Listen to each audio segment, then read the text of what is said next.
കണ്ടാല എന്നാലും ഇത് കയ്യിലിരിക്കണോണ്ടായിരുന്നു കാണാതിരിക്കാൻ പറ്റുന്നില്ല. പോലീസ് പിടിച്ചോണ്ട് പോകുമ്പോ ഞാനും നീട്ടൊരു ബന്ധമില്ല, എപ്പോഴും പിടിച്ചു വെച്ചോ. പിന്നെ ഞാൻ മാത്രമാണല്ലോ കാണണേ. നീ മാത്രമേ മോളെ നീ കാണുള്ളൂ. 2 hours later. കണ്ടടി സിനിമ ഞാൻ കണ്ട് ഇവിടെ ഇങ്ങത്താ ഞാൻ കണ്ടടി. എബ്രഹാമില്ലേ ലാസ്റ്റ് ലാലേട്ടൻ ഖുറേഷി എബ്രഹാം ആണെന്ന്. എന്റെ മോളെ 6 വർഷം മുമ്പ് ഇറങ്ങിയ ലൂസിഫറിന്റെ തിയേറ്റർ പ്രിന്റിങ് കണ്ടിട്ട് ഉളുപ്പില്ലാതെ മുതൽ സംസാരിക്കുന്നത് ഞാൻ നമിച്ചപ്പോ എടി പക്ഷെ ഞാൻ അടിച്ചടിച്ചിട്ടാണ് കണ്ടത്. മോളെ ഞങ്ങൾ നമിച്ച് നമുക്ക് നാളെ ലൂസിഫർ അല്ല എമ്പുരാൻ കാണാപ്പോ. ഓക്കെ എടി എന്തടി ആ പടം ഇഷ്ടായില്ലേ? നീ ഇത് കിളികൂയെ പോലെ ഇരിക്കണ അടി. ഞാൻ ആലോചിക്കാറ് ഈ ഇലുമിനാറ്റി സോങ് അല്ലേ?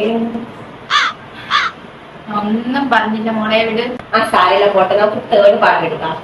എന്റെ പൊന്നെ വേണ്ട വേണ്ട. എടി ശരിക്കും എബ്രഹാമിന്റെ പ്രിന്റ് നിനക്ക് വേണോ?